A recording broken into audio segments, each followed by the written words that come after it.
You're listening to another episode of Mr. Allard's Neighborhood. This is the place where you're entitled to Brad's opinion. And now for your host, Brad Allard. Well, guys, we're getting down to the short rows, as my dad would say. Oh, we're going to position him, this handsome young lad you see next to Shandy is her boy Griffin, who finds podcasts and technology kind of fascinating. And so we say, hey, come sit down with us. What the heck? It'd be a lot of fun. And I'm sure he'll be bringing up pertinent points and whatever else. And so, anyway, how you holding up, Shandy? I know you got 48 more hours to do this. I'm good. I'm ready. I'm ready for results, right? And what next step? What's the next step? But speaking of next step, I'm good. They'll be on next Thursday. Oh, good. That's awesome. just a little joke there. But anyway.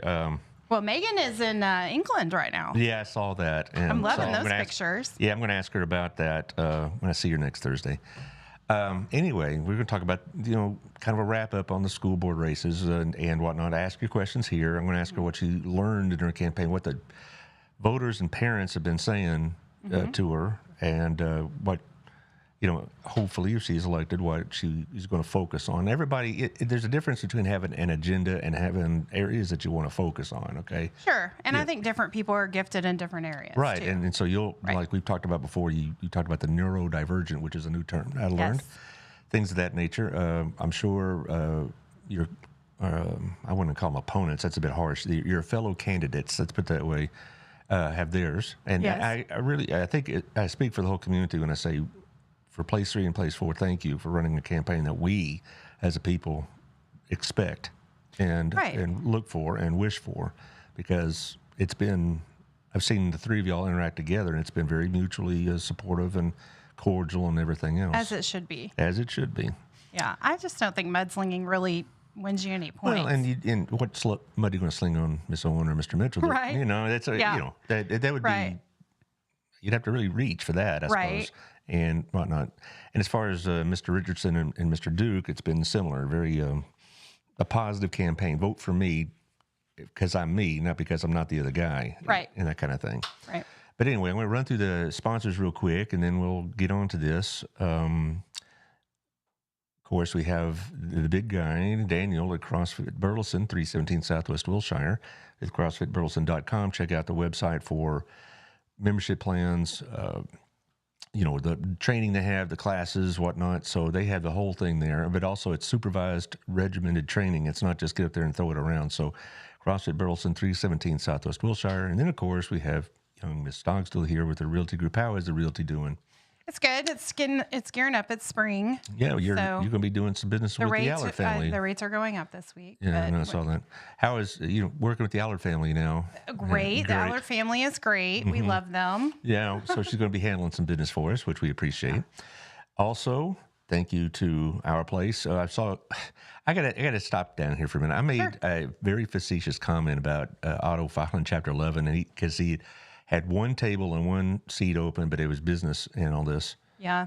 And some people took it seriously. A couple of people called him and said, and all that. But here's the thing about Otto is that even when it's busy, you don't wait very long. I've gone there plenty of times and had to put my name on the list.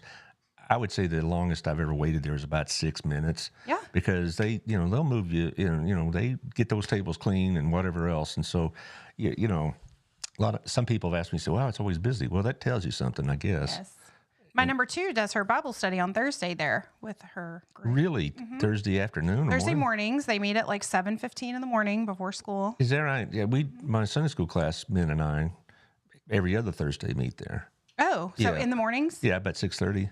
Oh, well, they're probably coming in maybe. I don't know. You might see them. It's a whole bunch of girls. Well, that's good that they do that. And Otto's the place to do it in. Yeah, and they always have a pleasant experience. But I do just want to stress, things are great with Otto, and you'll go there and you'll have a great meal and great wait staff. And let's just be real. You have to know Allard is sarcastic. Yeah, well, I was being sarcastic. I thought I was being funny.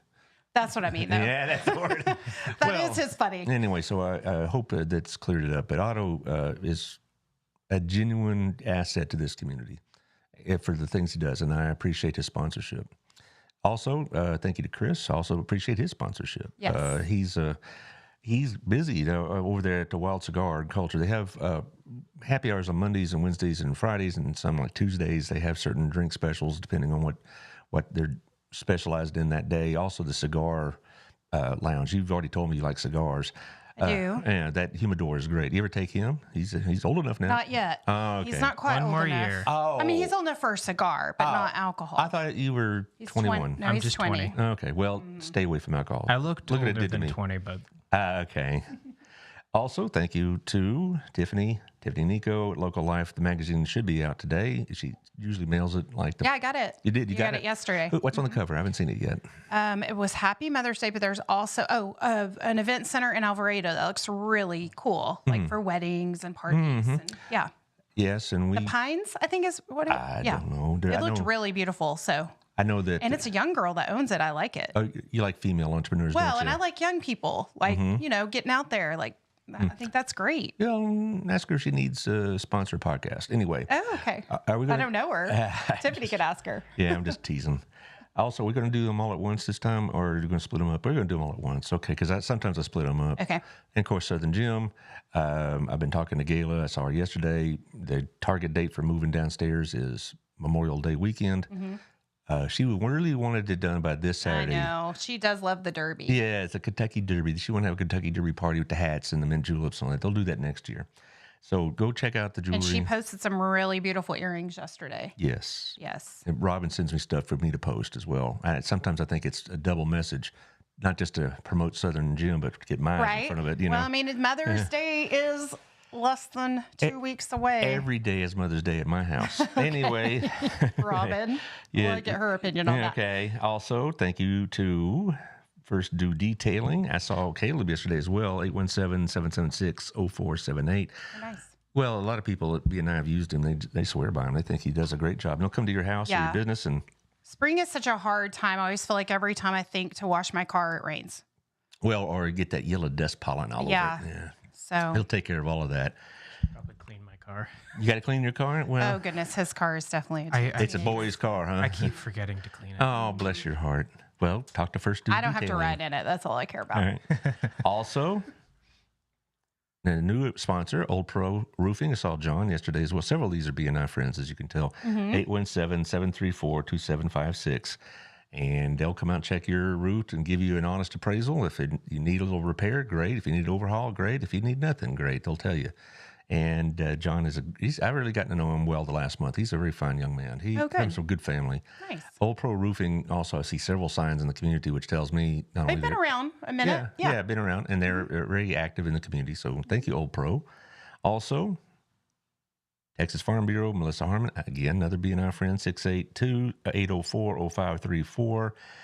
You know, here's the thing about Texas Farm Bureau, not just Melissa, she's also a great agent, but I've had several people sitting in that seat you're in who kind of gave an unsolicited testimony about how great Texas Farm Bureau is. Yeah. And, you know, go back to the Old Pro Roofing, they deal with insurance companies all the time. They say Texas Farm Bureau takes care of their people. Yeah, there are some that do not. Yes. We know who they are. Yeah. Also a newish sponsor. She started middle of last month. This is Lisa Smith at Stop Restoration, Lisa and Morris Smith. If you have water damage, you have mold, which is a perennial thing in Texas practically. You need some energy. Lisa's got it to give. Yeah, well, that's true, didn't Yeah. she? She brings the energy to every room Yes. she's in. And she, bless her heart, she's a very sweetheart, and I really appreciate her friendship. You know, I didn't realize, I thought when they first were talking about the sponsorship and all this other stuff, I thought they were like disaster repair, which they are. But they said, Right. no, you'll be surprised. We don't have to have a natural disaster at all. You know, leaky hot water heater, Right. leaky air conditioner, whatever. All that causes damage that you don't see until it's too late. So there you go. Melissa will tell you, check your roofs out. So will John, for that matter. Yes. I don't think I checked mine when I put my Christmas lights up this year. It's looking good. Looking good. Well, you have some skill in that, I would imagine. You've probably seen plenty of roofs. I've seen plenty of inspection reports. Yeah, okay. Well, okay. So you've been campaigning officially, for 3 months. And prior to Yes. that, I'm sure there was some prep work.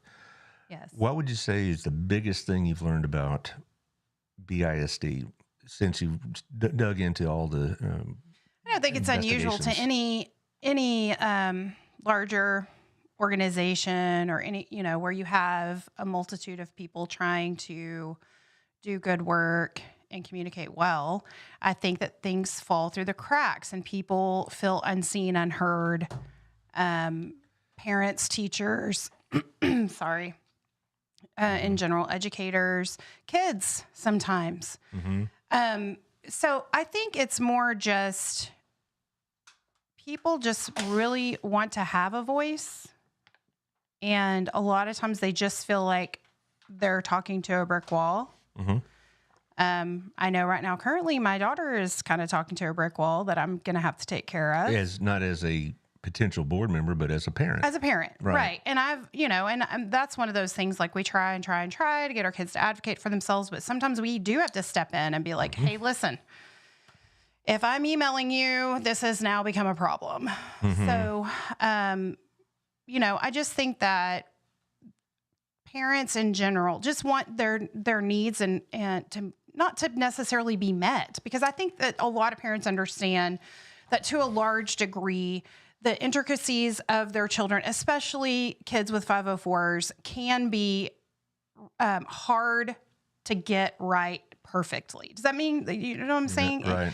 It's not a perfect situation, but I think when it's just like with anything, people want to feel like they're being heard and at least someone's trying to support them. If they run up against like, okay, yeah, let me at least ask the question. Let me at least see if that's an option. And then if it's like, no, that's not an option, but this might be an option.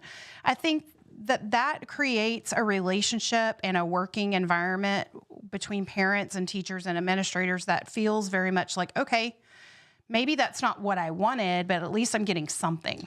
Well, let's assume you win Saturday. Put positive vibes in the universe, man. Yes.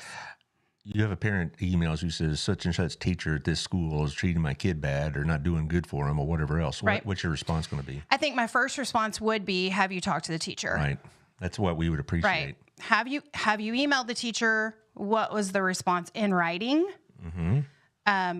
If it's not getting fixed, have you scheduled a meeting with the teacher? Have you expressed your views with you just can't take the power away and be like, well, I'm going above your head, because it might be able to be fixed. Most human conversations we can find the middle ground, right? Sometimes it doesn't happen. And you do have to then go to the admin. Like, you have to go in the school.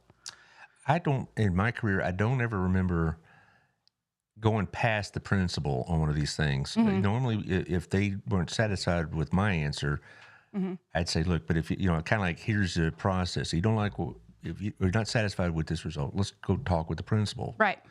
And usually by that point, things got worked out. So I never had to have them go to, Dr. Jimerson or Dr. And the principal should be kind of like the mediator. Let's find the compromise. Well, let's figure this out. When I was a rookie teacher, a couple times, they would support me. And then once the parent left the room, I got my butt chewed pretty good, because they'll support the teacher as best they can. But that doesn't mean that there's not going to be repercussions later. Or it's a learning situation for a teacher, a young teacher especially. They wouldn't let me be abused, and we'd work out something that once the parent left, said, look, dadgummit, I don't want to have these kind of conversations anymore. Right. So, that's fine. That happens in every profession. For sure. Now, somebody is saying, Caleb Ford Burleson, Caleb Mitchell. Oh, hey, Caleb. How you doing? How are you doing? How are you surviving? Yeah, We're almost done. Thank you. It's very kind of him to join. Yes, love it. And here's another thing that some people who don't know this process, if they think that you're running for your children and not everybody's children, they're wrong. Same with Caleb. Correct. Same with Dallas. Even if that were your intent, you wouldn't be able to be successful. The way the system is set up. All right. Right. I had school board kids a lot, and only one time I remember said, "Do you know who my daddy is?" I says, "Yes, I know his phone number, and I will be calling him." And apparently, he really gave her the business because he didn't appreciate having that card thrown. But even if you went there, which you're not, so let's make sure it's clear. Let me say one thing to that. Yeah. If there was a child that I had that would have benefited from me being on the school board, it's the one sitting beside me who's 20. Yeah. He's already, we're done with that with the portion cool of his life. Amber shades. I like that. Yeah. Look at the glasses. Yeah, I thought these were going to be just like less. I thought it was going to be less amber, or just. I thought it was just how it was. No, it's cool, man. Okay. I could dig it. Well, yeah. Well, but see, thing is, if you were advocating for him, Right. it wasn't just for him. It'd be all the It would be neurodivergent students. 100%. But I think that if that card was, if someone questioned that, I could see it being, Well, what are the we lost titles a word. for her? Yeah. I could see it being a question for his advocation, mainly because he was probably my most challenging as far as school. Okay, we're gonna keep the camera on you while Taylor fixes this little panel that slid off. But anyway, well, but I honestly, I can think of maybe in the 30 years or so been associated with the school district in some manner or another. I remember a couple that were coming in there with a bone to pick about what was happening to their kid, but the vast majority of them were like, we're here for the whole community. Absolutely. And so Well, because- that's not been a problem, really. I mean, you should be here for the whole community. That should be why you're running. If you're not, I feel like that will come across. I feel like, authenticity can be seen from a mile away. Right. And you've made a pretty specific part of your platform that you have connections with the school system through your children and as a student and as an involved parent. I'm quite confident, just knowing you personally, you're not going to use this. I don't know that the school board way. will actually help me with my children. No, I almost think it's probably going to put more of a spotlight on my children. I'm sure your number 2 really feels that way. Now, number 3, probably you'll enjoy it. She already thinks I'm famous. Well, it's like when my kids were in high school, my son would he'd change his name and wear a mask if he could. Right. And my daughter's like with a little button asking me who my daddy is and that kind of thing. Yeah, different personality. Yeah. And so, that happened a lot. I had other, children of school board members. And I remember one time it got kind of tough because it was over an athletic issue about 30 years ago. And a couple of kids on the school board or who had parents on the school board got kind of caught in the crossfire. But as far as... That wasn't when we all walked out, was it? Yes. I didn't walk out, just so everybody knows. I was that child. I was like, I can't skip school. Have you met my mom? Yeah, right. Well, that's a whole nother story that probably a majority of people in Burleson don't know, but that's for another time. But as far as what I've seen in your campaign and your visits here and what I've known you personally for a long time, you will have the homework done before you speak on a public issue. For sure. Yeah. If you're in a board meeting and you get asked a question you can't answer, you're not going to just throw out a bunch of garbage. You will research that thing to death practically. Yes. I think that's your personality. It is my personality. I mean, honestly, I thrive on solving problems. Is that right, sir? Griffin, would you say that she thrives on solving problems? Oh, most definitely. I give her all the problems she needs. Well, the good keeps her out of trouble. Well as my I try not to micromanage, but he might think otherwise. I wouldn't say micromanage in terms of she forces on me. I'm like, please micromanage me. I'm tired. Yeah. And I'm usually the one being like, oh, sorry. Yeah. Well, you got to let them fly. Yeah. Let them spread their wings, And whatever, blah, blah, blah. I totally agree with that. I just sometimes I'm like, please help me. But she does help me. All on As every son should expect of their mother, I still call my mother several times a week and tell her my problems. But anyway, you were talking about your focus will be on neurodivergency. Do you think Burleson does a good job with that? I think we do a lot of things well, but there's a lot. Here's the problem with neurodivergency, and I've posted several things about it. Is that it is so diverse. The spectrum. Yeah, well, and ASD has a spectrum, but there's just so many diagnoses. There's so many treatments. There's so many things, and quite honestly, almost overwhelming. Yeah. Yeah, and Griffin has many. What I say, he's multi-exceptional. So he has a lot of different diagnoses where we could probably get help in one area, but then something else is falling through the cracks. And so that is where I don't think we can expect the school to pick up every piece. But I do think that as a person who has navigated that world, we do need to have more resources available. When you say resources, as far as outside, you saying money or personnel? No, I don't even know that it's going to always be inside the school. Okay. I think we definitely need to take a hard look at it and see if there's areas that we're slipping on. Hey, can we shore that up? right? Can this be shorn up because, yes, we're basically treating this type, whether it be ADHD, let's just take ADHD since there are a lot of children with ADHD, with kind of the same broad scope, you know? And it's like, can we branch out a little bit? Bring more awareness to other possibilities. Right.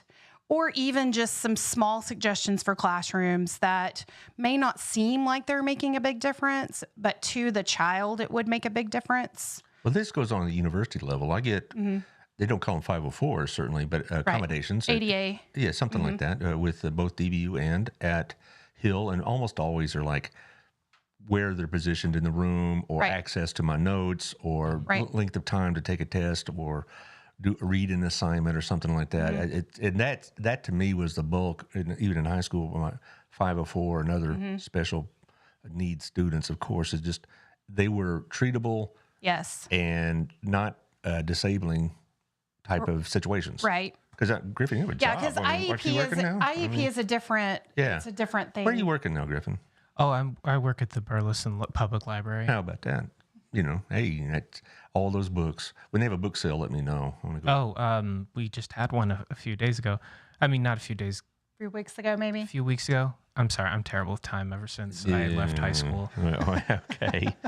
Well, anyway, but, you know, it's like, you know, as far as IEPs and all this other stuff, most of the IEPs even then were kind of like what I just described. Right.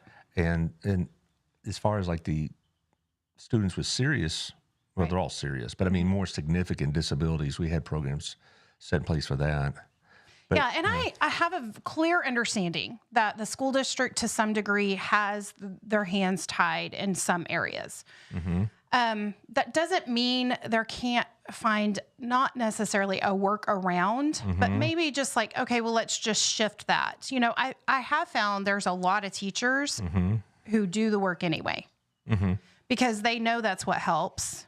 And they have a heart for those kids. And so they find the avenues to do that work. I think that we as a district can support that. But also, we can help these parents because I know that the website has a ton of resources in the community. Here's the problem with the website. When you have a child who is struggling, and every decision you make, especially when they're young, and you are like, but this isn't what this was supposed to look like. Because we all have these preconceived ideas of, oh, our child's going to be this, or they're going to do that, or they're going to be great readers, or you know what I mean? We have these ideas, and then we get these children, and then can't read like me, right? And then it's like, okay, this is totally different. I was not expecting this, but you're having to make those decisions for them because they can't make them, and so every decision feels very much like I'm make or breaking his future right now. Also, I've talked to people outside the education field, and most of them are supportive of these kind of things we're talking about, but some said, oh, it's just a scam. And I'm like, no, it's not, you know, but what's a scam? Well, like that they use the special ed process to alleviate some of the burden upon their children or something like that. Right. I got a question that's strictly unrelated. I got a text. Oh, okay. My friend James here wants to know if you know somebody who could do fascia board repairs. Yes, I could. Oh, is that what it is? Fascia board? Fascia board. Yes. Here, I'm going to give you my phone, and you could text him the number. Okay. Well, I'm gonna have to look up the number. Okay, right. I'll get it. I'll get that to him though. All right. Thank you for listening. We're on the real estate thing now. Well, you're a multi-talented person, right? Well, and that's what I do. I fix problems, y'all. All day long, I fix problems. Well, anyway, back when I had people say, well, back in my day, we didn't need this, that, and the other, and say, well, back in my day, they also weren't probably providing everything they could for the children. Yeah, and I've had that conversation as recently with my mom about just really asking about what happened to kids who didn't learn mainstream. She said they quit. Some quit. They went and got jobs. Yeah, some quit. Some didn't achieve their full potential. Well, maybe so, and that's the best way to put it. But some people, I knew early in my career they didn't have this as expansive the whole program, and some of them, they would get their way through it, and a lot of times they get their way through it not because they were diagnosed with something, but the teacher said, well, he doesn't read very well, and they would give accommodations for whatever that looked like at the time. And so it wasn't a formal accommodation on the page. It was just, okay, I know Johnny here doesn't read well. Susie's not very good with math. Right. So we're going to give her some extra tutoring, and we didn't have to be assigned that duty. We just knew that that's what they needed, and that's how it's handled for the most part. The issue with that is, and I think that happens a lot because we've had teachers who have gone above and beyond even what accommodations asked for. I've had teachers advocating for Griffin. But I think that the problem with that is that one year you can have this amazing teacher who's like, I'm going to do everything that has to be done. And the next year, the teacher is fine. It's not that that teacher is bad. It's just that either they don't have the time or they don't have the desire or the passion for that kind of child. It's going from exceptional to normal. Yeah. And then it's like, okay, now last year we got all these things, but it's not official. So we don't get any of those things this year because this teacher, for whatever reason, doesn't feel like they need to do those things. Well, I tell you what, any teacher that feels that way and is, purposely or just being slack about dealing with IEPs, putting their career on the line, you can get suspended. Well, but that's what I mean. It needs to be official. We need to go through. We need to encourage parents always to go through the official channels. Because a lot of parents I've even talked to are like, well, we don't really have a 504 in place. The teacher just does. And I go, you need to get a 504 in place. One of the main changes about the middle 90s for me, when it was like my third or fourth year of high school, is they did away with remedial classes, as they were called. Right. And mainstreamed the kids. Yes. I had mixed emotions about that. For a lot of the kids that were in these slower classes, if you will, slower learner classes, they really thrived in it. And we had teachers like Nancy Klein and Carolyn Wurzbach that could really both of them, Yeah, and they could really reach those kind of kids, and they were surrounded with kids with other kind of obstacles to learning, and they felt comfortable with it. And then we put them in the class, and you're sitting next to the valedictorian, and you feel lesser than. And I'm not an expert in special ed. I'm going to say something a little bit unpopular. Go ahead and say it. I think that we're at a point in education that those classes are just the regular classes now, and the valedictorians and they're doing the dual credit and the APs and they're being challenged in other areas. We just don't have these labels anymore. But here's also the problem. Also, is the class sizes got larger. Yeah. And resources got more and more strained. I think mainstream was seen as a way of more economically dealing with it. And so what they would do is they'd have a class of my on level, as they call it, economics class. And I'd have 5 different audiences that I had to be prepared to deal with. Yes. And it's fine, it's part of the job. I got it. But I just remember Miss Klein's class of American government. I said I'd like to teach it because they were fun, and Nancy had a real gift for that, and the kids felt good about themselves. Yes. Nancy and Carolyn, I bring those two up because I don't know really who did that for the math at that time, but those two, Carolyn did English, and they just worked magic with those kids. Right. And I don't know if that's the kind of magic I got. When they put them all in the same room, and I got There are teachers who are gifted in that way. Oh, absolutely. Yeah, I don't know what the solution to that is because it's very. You have a situation where it could be a parental thing where they feel like their kids are singled out, even though those kids are thriving.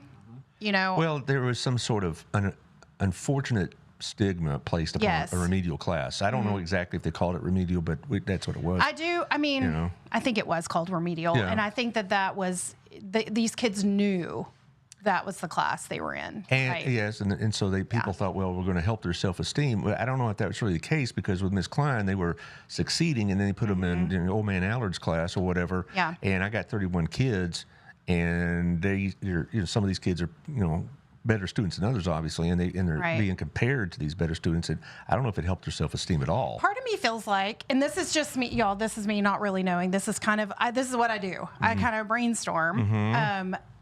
I kind of feel like this is where relationships with our kids come in, as far as teacher relationships, counselor relationships, the people who are picking where these kids are going in schedule-wise. I understand that sometimes they're in athletics and that's the only class that fits. There's pieces to that. But there are relational things that can be happening on campus where that they know, okay, that kid is going to thrive with this teacher. And let's also include the coaches with that, because Right. there are people, I had students that I had, working relationships with, but I Right. wasn't real tight with them, but they were devoted to the coaches. Yes. And it wasn't always just because of the sport they played. For It's sure. It's because they They felt supported. and also they felt like this was something they were lacking in their life. Otherwise, the strong male presence, the strong female presence. Many things, yes. You remember Pam Lee. I mean, Yes. and you remember my friend James, who Right. we just going to find him some repair work. Yes. They had relationships with students that I didn't have. I mean, it wasn't like they were bad for me. They'd come in, do the stuff, and go, but they thrived with them. Right. And so I learned very quickly when I started public education just Teaching is very relational. Yeah, well, I learned that quickly, and I learned very quickly, the role athletics and band and choir and all those things played, because it isn't just For sure. it isn't just And performing. the programs are stuff very important. Yeah. They are very, very important. But we can't forego the people for the programs, right? We want the programs to really bring out the best in the people. And I think that Burleson ISD does believe that. I think they are working at continuing to add programs to reach as many kids as humanly possible. I just think there's always gaps, right? And it's like you've got to have someone, somewhere just to okay, how do we shore up that gap? How do we shore up this gap? It's not like a major overhaul. No, It's just like, okay, let's see the big picture. Where are the things falling through? Well, that kind of segues into my next question. You mentioned you're talking to people. What has been your responses when you ask parents, what do they think of BISD? What have they been telling you? Most of them are happy. Again, when you put out a survey, it's whoever answers. So I'm speaking based on the 100 and so parents that answered. Most of them are happy. They don't like standardized testing. Of course, none of us do. That's been a Teachers don't curse. like it. Administrators don't like it. It has been one of the most destructive elements we've had in the last 20 years because of just for no other reason, just the massive amount of time that we have to prepare for a STAR, TAX, TOS test, whatever they call it this year. Those. Right. Yeah. They suck. It's like this is not even what we were talking about. Yeah. It's just Right. something else. Like Yes. I didn't learn this Yeah, yet. no. Oh, yeah. And I just think that the expense and all this other stuff, it's like, okay, before we had standardized testing, somehow, some way, we were educating children. They made productive lives. When I remember taking, I can vividly remember in first grade the CAT test, but it wasn't like a pressure. It was like, hey, the students in Iowa are taking this test, and now we're giving it in Texas. And we're like, really? Let's show them how great we are in Texas, right? Right. Iowa's been the forerunner of this, but Texas is right behind them. But, but then it's like, and then I remember the TOS test was when you had to take the TOS test to graduate. And it wasn't particularly difficult, if I remember. It wasn't super difficult, but we didn't talk about it. It was just like, oh, on this day you take this test. It was not even talked about. It was just like, you just go in there and take the test. In my experience, just on the thing of testing, before I moved on to college and switch around schools, I would say that what I kind of got out of the whole system itself is they weren't necessarily trying to teach me; they were trying to get the points up on their stuff so they get more funding. Well, yeah, and that's true. And in the teacher's defense, I don't know anybody like specialized testing, but there was a lot of pressure on the teachers and the administration. And it's worse now. And yes, and the school board, the whole district was under pressure because if your school district was less ranked or poorly ranked, what does that do to real estate? I mean, you could tell me that. Right. And so, and the Chamber of Commerce would have concerns because they're trying to attract business here and things of that nature. So there was a lot of pressure, and all that pressure flows downhill on sometimes these fifth grade kids. It overwhelms them. Yes. And, and it's teachers may do the best they can to stand in the breach, but there's only so much you can do. Right. And that is a state issue. That is something that I just keep encouraging parents to call. And here's the thing, that calling your state representative works. They listen to phone calls. Like you have to be diligent. It does take time. But the whole voucher system is in limbo right now because a lot of people are calling state representatives and telling them, this is not what I want. Do not speak for me that way. And it's not just the Democrats, because the reason it failed in the House, first version, is it was a combination of Democrats and rural Republicans. Yes. It will kill rural. So a lot of the Republicans Rural that represent education, are for voting sure. against vouchers. Yeah. So the politics are kind of mixed. It was just And when interesting. you think about, we don't live in that area. Like we live in a suburb, so we don't have to think about those things. But in rural West Texas, like think about the jobs that are there. It's usually education is what carries a lot of the jobs. Well, BISD is probably the largest employer in this community. Yeah. Maybe the city might be bigger. I'm not sure, but we do employ a lot. Right. And but it's not just that. When going back to the standardized testing, I don't see the point of it anybody because we're not teaching children to learn. We're teaching them to pass that test, right? And anybody in the system, teacher, superintendent, principal, whatever you want to say, said, "Oh, we don't teach the test." That's not true. We do. Yeah, we're teaching children how to regurgitate information. Well, it's not really learning and processing and critical thinking skills. Right. I didn't really think I was really learning. It was just like, hey, so C, there's more chance that a C is the correct answer than anything else. You teach them how to take multiple choice tests. Right. There is a system.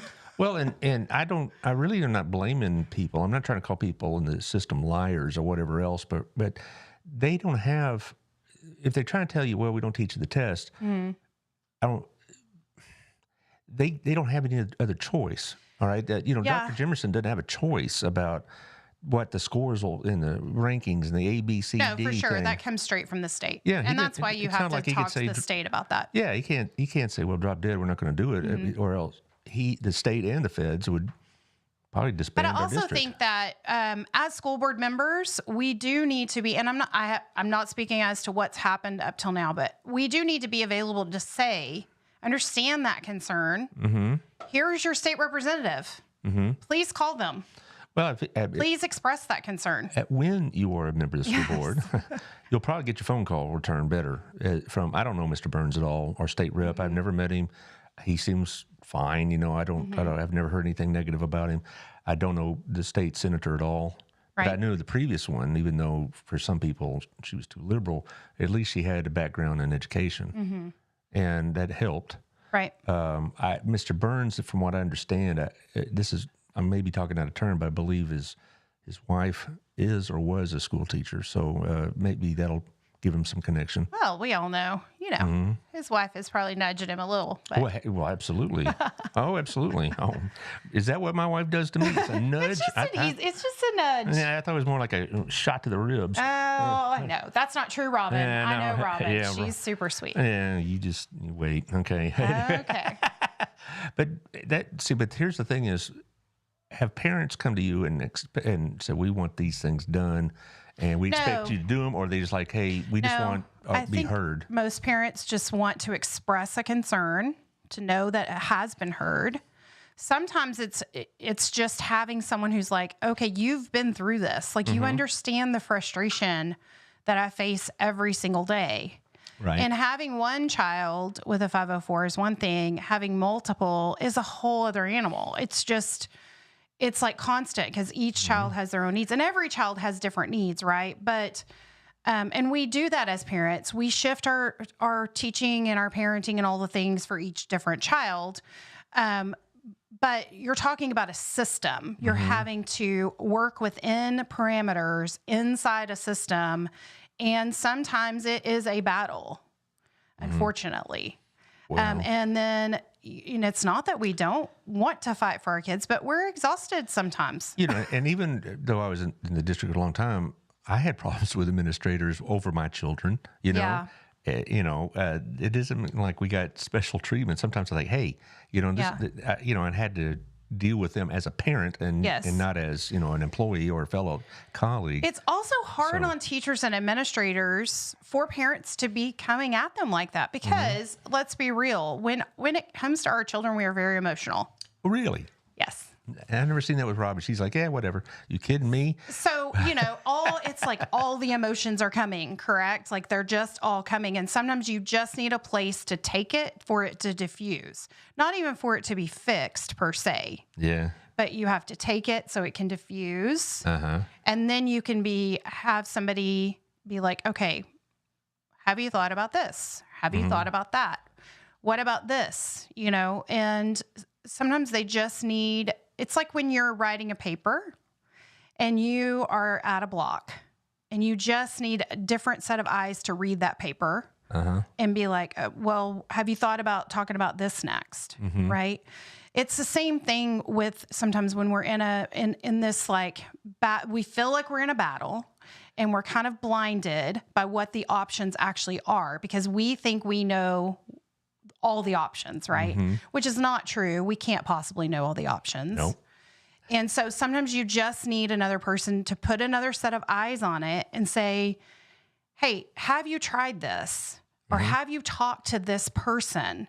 Or, even if it's another parent, have you talked to so-and-so? Because I know their child struggled with something similar and they found a way, whether it be inside the school district or outside the school district, to find resources.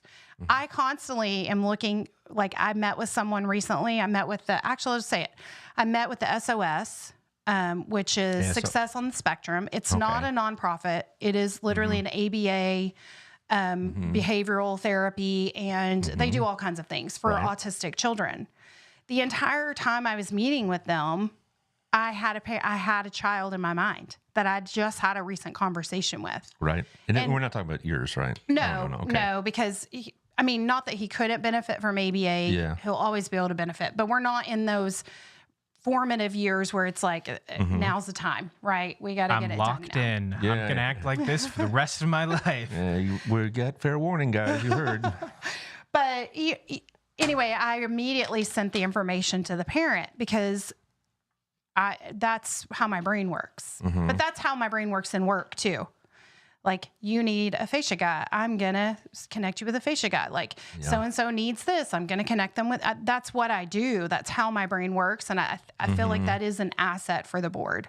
Because sometimes I can probably just take some of the pressure off by saying, I got a resource for you. Let me just send it to you. Right? Well, we got about 15 more minutes left, Really? It's only... It goes by fast. Oh, It does. Well, you get locked in on a conversation, and it's interesting, at least to me. And it really does go by fast. As far as the remainder of your campaign, Yes. you were there at the farmers market on last Saturday. You're going to be there this Saturday, right? Yes. Was that beneficial for you? You think? Yeah, I think it's always beneficial to put a face with a name. Right. Some people knew me. Some people had already voted for me. Some people were like, who are you? Yeah. What are you doing? Get away from me. And a lot of them didn't even live in Burleson. There were a ton of people who didn't live in Burleson, Well, which made me super happy. Well, no, I that was farmers like, market draws from a big audience all over this Chaz, area. for bringing. Yeah. There's Midlothian and Mansfield, and I love anyway. the That farmers makes me market. excited too, but because that's stimulating our economy. I love betcha. it. And so I will be out there. I'm happy to answer questions. My personality is I'm not really campaigning for myself. I'm literally just like, I'm there to answer questions. I'm there to give you information about myself.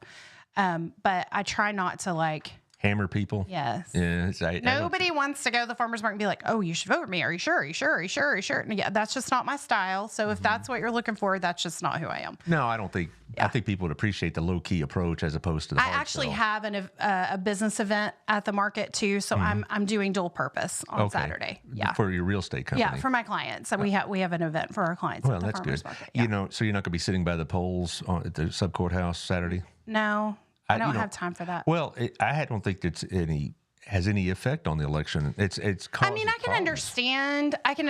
Like the desire to be there because you kind of want to see who's walking through the door. Yeah. Right. But Yeah, or who's not? That give it. They promised. I think that for me personally, that would make me more anxious. Well, yeah. Then be helpful. I always thought it was like, I'm here, so you better vote for me because I'm here. Well, it's not just that, but nobody goes to a voting area. It goes to a poll without knowing who they're going to vote for. You don't go there and flip a coin. It's pretty rare. You don't go there and say, well, I don't know who I'm going to vote for. People who don't know who they're going to vote for don't vote. And going there and being hassled by candidates or their supporters isn't going to do any good. Yeah. The last school board election, it got kind of tense.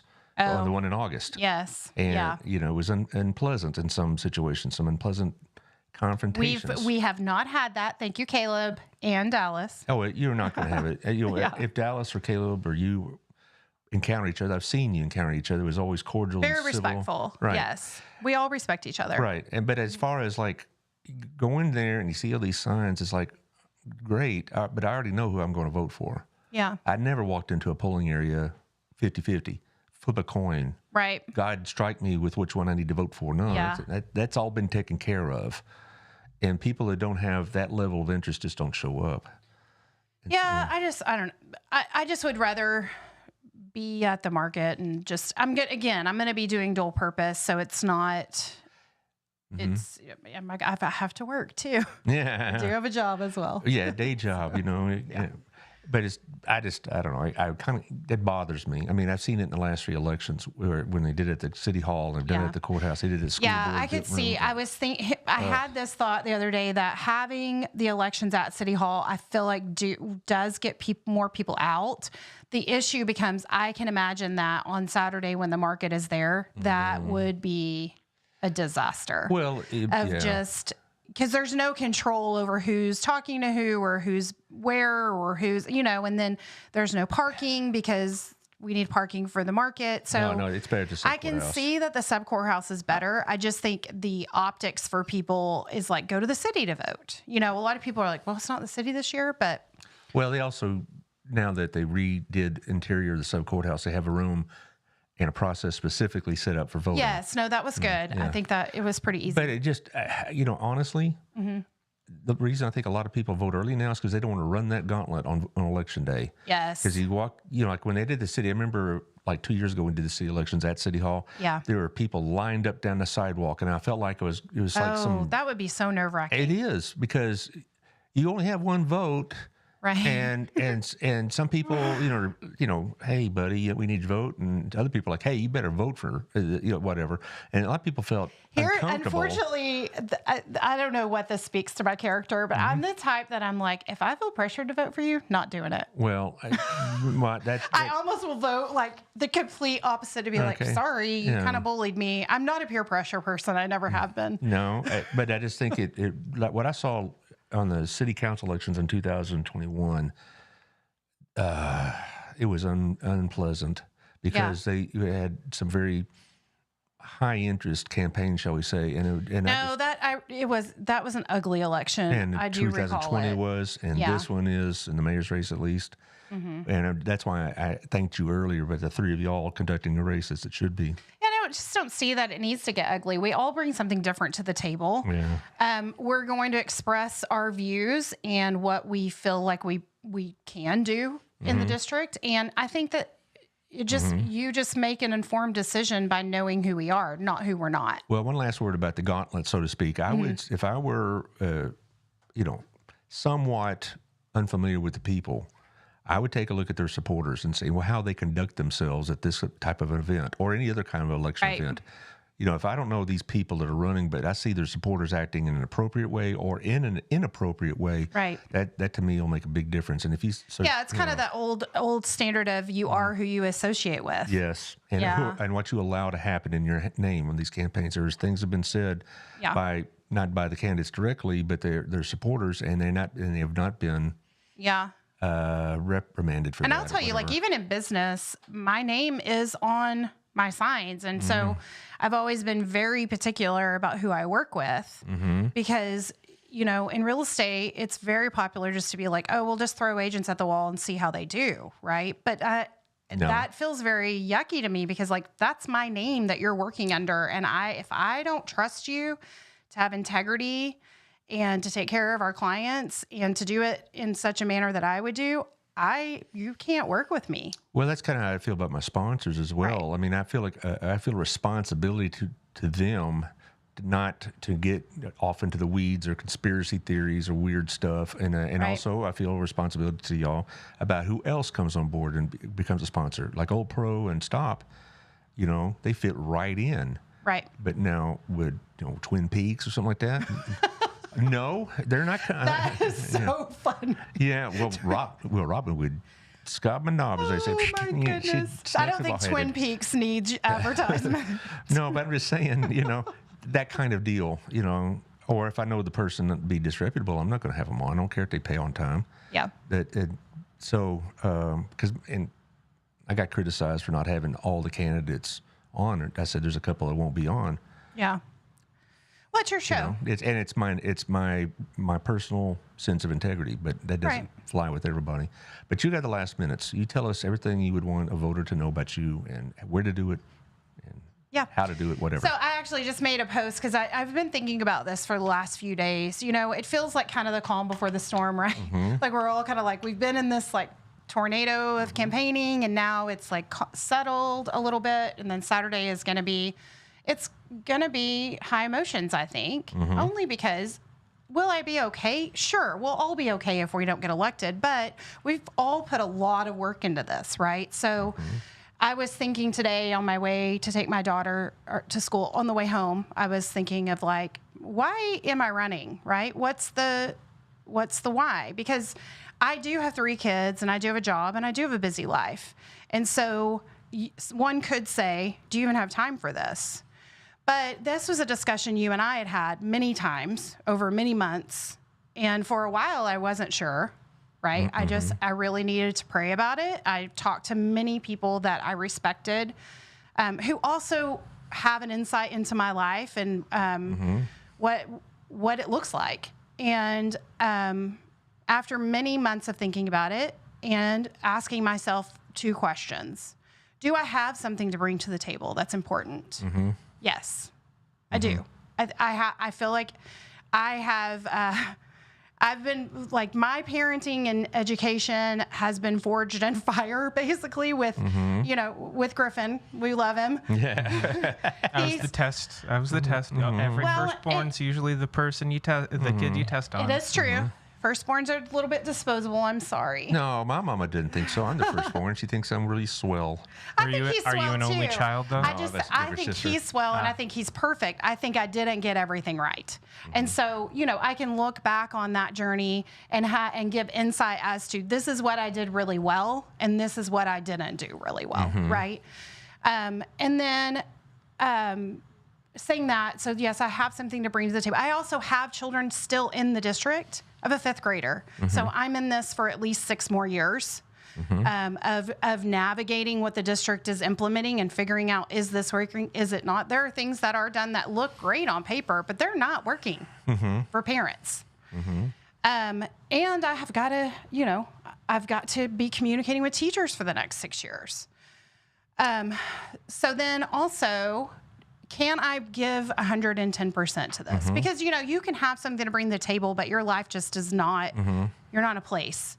And after much thought, much prayer, much discussion, I do feel like I could give 110% to it. I do feel like I am capable and ready and disciplined enough to do it. Well, as someone who's known you both as a student, as a mother, and a businesswoman, whatever, I've known you, now 25 years maybe or longer.